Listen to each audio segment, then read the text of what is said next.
За сайн мэцэнүүд та бүхний өнөөдрийн мэндийг хүргэе. За манай Gen Bridge-ийн интервью эхлэхэд бэлэн болоод байна. Наа Инхчин гэдэг. За одоо оролцож байгаа оролцогч маань өөрийгөө товч танилцуулаад өгөөрэй. Манай намайг Бенчимэ гэдэг. Би одоо 24 настай. Солонгост их сургуульд суралцж байгаа. За өөрөө болохоор одоо ямар мэргэжлээр сурж байгаа юм бол? Би одоо санхүү эдийн засгийн мэргэжлээр суралцж байгаа. Яагаад энэ мэргэжлийг сонгосон бэ? Одоо жоохон ирээдүйд энэ талын мэргэжил их чухал болно ах гэж бодоод тэгээд би сонгосон байгаа. Ер нь ахлах сургуульд байхдаа ирээдүгөө яг яаж төсөөлдөг гэсэн бэ? Ер нь ингээд их сургуульд орно гэж ер нь боддог байсан уу? Ахлах сургуульд байхдаа би хууль талаар аягүй ингээд явахыг хүсдэг байсан. Тэгээд ерөн бол өөрийгөө хуулийн талын хүн болох байхаа гэдэг ерөн гадагшаа биш Монголдоо сураад өгсөн гэж бодоод тэгээд яг оюутан болсны дараа яг ингээд өөр ингээд хуулаад ирсний дараа бүх юм ингээд өөр болд юм лээ. Тэгээд за өөрөөс ингээд төсөөлж байгаагүй эзэж ингээд гадагшаа явж сурна гэж төсөөлж байгаагүй. Тэгтээ ингээд одоо ингээд гадаад ирээд сурч байна. За. Ер нь одоо яг аль сургуульд сурж байгаа бол? Би Солонгост дох Дижохти Хамбатэ гэдэг улсын сургуульд суралцж байгаа. Яагаад энэ сургуулаа сонгосон бол ер нь анхныхан сонголт байсан уу? Ер нь бол анхны сонголт биш байсан ч гэсэн улсын сургууль Солонгост одоо улсын сургууль их ингээд сайн байдаг аахгүй юу. Тийм болохоор ингээд хувийн сургууль гэхээс илүү улсын сургууль дараа нь ирээдүйд гэсэн надад их хэрэг олно гэж бодоод би ингээд улсын сургуулийг сонгосон. За. Ер нь одоо энэ хүү сургуульд орохдоо яг одоо ингээ ахлах сургуульд ер нь хийжсэн одоо хичээлээс гадуурх үйл ажиллагаа ер нь хийдэг байсан уу? Би өөрөө нэг орон нутгаар суралцж байсан болохоор хичээлээс гадуурх үйл ажиллагаа гэвэл одоо нэг малчдад туслах, эсвэл мод тарих гэх мэт зүйл хийж үзчихсэн. Ер нь одоо саяны Хамбат университетд орохдоо ер нь яг одоо аппликейшн ер нь яг яаж хийжсэн бэ? Ер нь процесс нь яг ямар байсан бол стресс их байсан уу? Эсвэл яг ер нь хамгийн хэцүү хэсэг нь яг юу байсан бэ?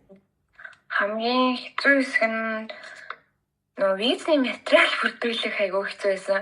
Би өөрөө энэ сургуулийн хэлний бэлтгэлд сураад хэлэн аягүй сураад ороход сургууль руугаа шууд орсон байхгүй ямар нэгэн шалгаад гүтшүүлгээр ороогүй. Хамгийн гол нь сургуулиас би өрлөгөө аваад орж байгаа боловч визнийхаа материалыг бүрдүүлээд визээ сонгуулаад оюутны виз рүү солиулах үйл явц нь хамгийн тийм хэцүү ажиллагаа ихтэй байсан. Ерөнхийдөө энэ сургуульд орохдоо ер нь эсвэл одоо нэг ярьслаг гэх мэт зүйлсүүд нь яг ямар байсан бол? Би сургуулийнхаа орохдоо ярьслага өгсөн байхгүй юу? Ярьслага өгөхөд манай техникийн багш тэгээд тэрнээс гадна хоёр багштай ороо ярилцлага өгсөн.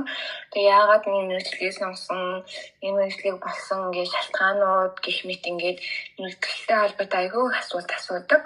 Тэгээд Солонгос биш гадаад оюутан гэдэг утгаараа бас илүү нарийн илүү жоохон хүн дээр ярьцлага авдаг юм шиг санагдсан надад. Тэг. Ер нь одоо тэтгэлэг авахд ер нь ямар байсан бэ? Тэтгэлэг авахд бол мэдээж Солонгос ч амар хариуцлагатай. Бас Солонгос оюутнууд өөртөө их хичээл зүтгэл хийх гаргаж тэгэл амар хичээл зүтгэл гаргаж байгаа хүүхдүүдийн хажууд би хичээхгүй гэж болохгүй. Тэг маш их хичээж хичээлээ сайн хийж одоо тэтгэлэг авах чансаагаа бүрдүүлсэн.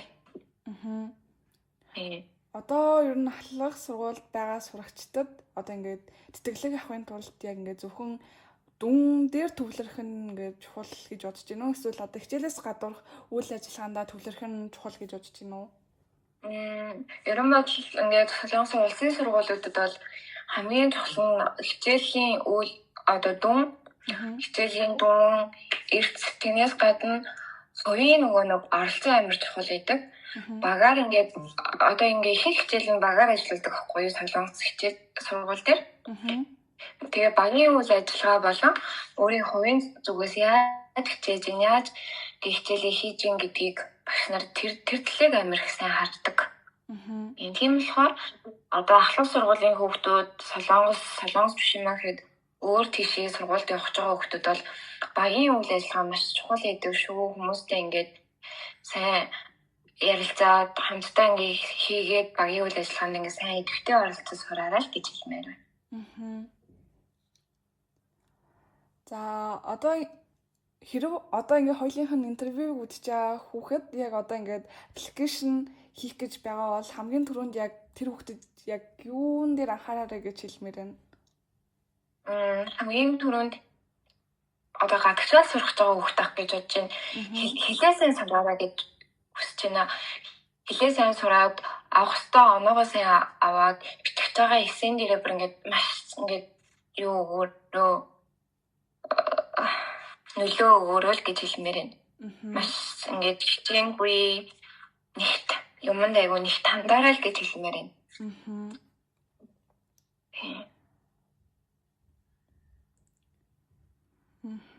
Ер нь одоо тэтгэлэг авах нь хэцүү юу эсвэл цааш нь ингэж хадгалж явах нь илүү хэцүү юу? Хадгалж явах нь хэцүү юм болов? Эхний тэтгэлэг авахд бол мэдээж эхний үйлрэл бол тэгэл эрт оролцоо харна.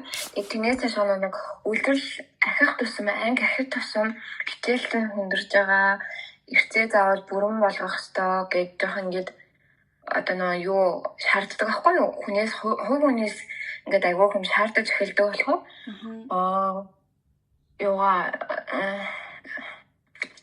тэгэхээр хадгалж явах нь илүү жоохон хэцүү ах гэж бодож байна.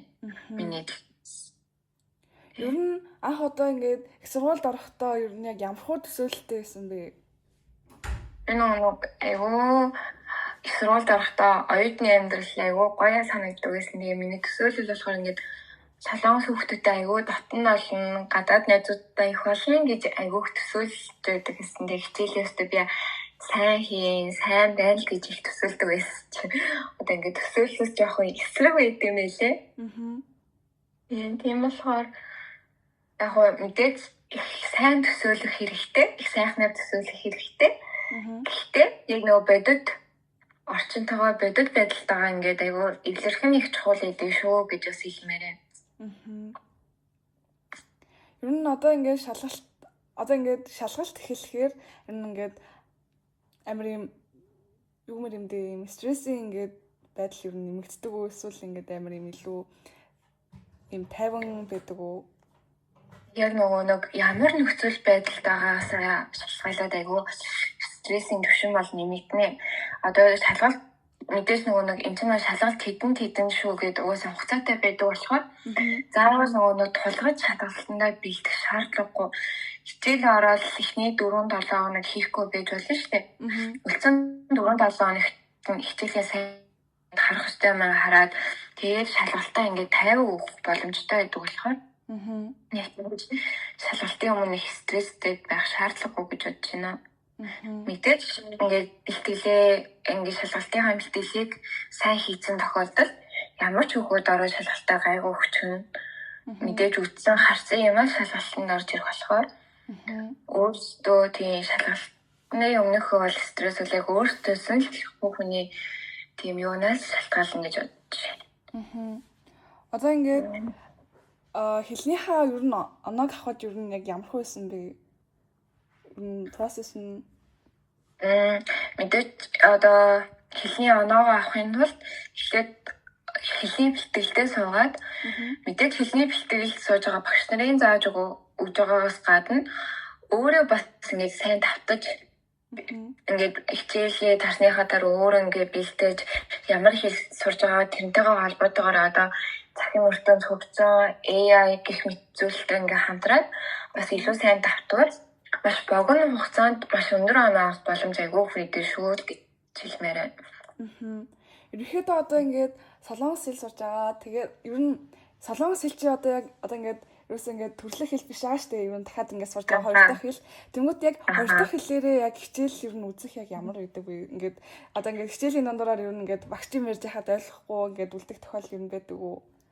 Тэгээд яг мэдээж юу яадаг хамгийн ихний үйлрэл бол ингээд бүр хичнээн би ингээд солонгос хэлтэй сайн байсан ч гэсэн одоо мэрэгжлийн хичээлийн өгнүүд ороод ирэхээр талгаа иргэн ойлгохгүй юм гарна тэр болгоныгоо гэтээ ингээд би ойлгохгүй мэн би ингээд чадахгүй мэн гэхгүйгээр мэдээж ингээд ном байна тэр хичээлийн ингээд PPT байна тэрийг ингээд гэртээ хараад давтаад дахин хараад мэдгүй юм ингээд баталгаажуулаад бэлдээд аваад бас зүгээр хэрвээ үнэхээр ингээд өөрөө ойлгохгүй бол багш дээр очиод надад тусламж хэрэгтэй байна гэвэл багш нар аюул дуртай нэг хүүхдэд өөрийн гэсэн идэх сэтгэлтэй хүүхдэд болохоор багш нар аюул дуртай ингээд хүлээж аваад дахиад ингээд зааж өгөөд ингээд тусалдаг. Тийм болохоор ойлгохгүй байсан ч гэсэн хичээгээрээ багшаасаа асуугаарай. Одоо тэгээд хайж болох бүх юмас ингээд хайгаад мэдхийг ингээд хичээгээрэй л гэж хэлмээр байна.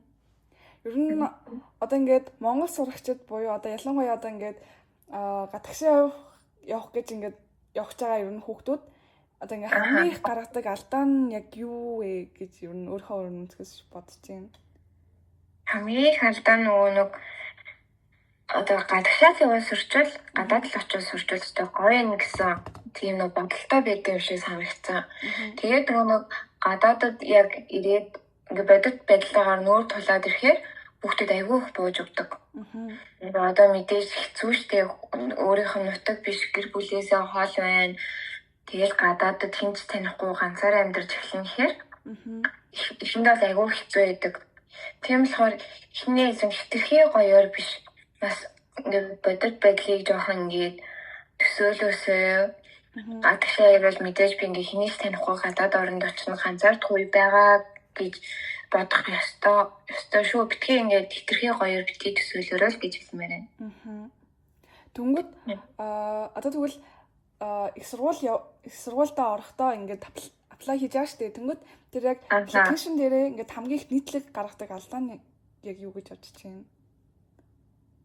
Одоо нэг Монголыг би яг сайн яг тийг одоо сайн санахгүй байна. Гадагшаа сурах байгаа хүмүүс болохоор юугүй одоо нэг ямар ч баталгаагүйгээр нэг сайн үйл сайгүй хийсэн гэж бичээд байдаг да. Ямар ч ингээд баталгаагүй байхгүйгээр яг битгий хитрхи хэм битгий бичээрээ хитрхи өөрийгөө тийм одоо нэг гоё бодит бишээр хитрхи хөөргөж битгий болон ингээд дэвргэж битгий бичээрэй гэж хэлмээр байна. Яг ингээд үнэхээр сайн дурын ажил хийсэн бол яг хийсэн баримт баталгаатай юм а бичээлээ. Бичмээр байна. Хэлмээр байна.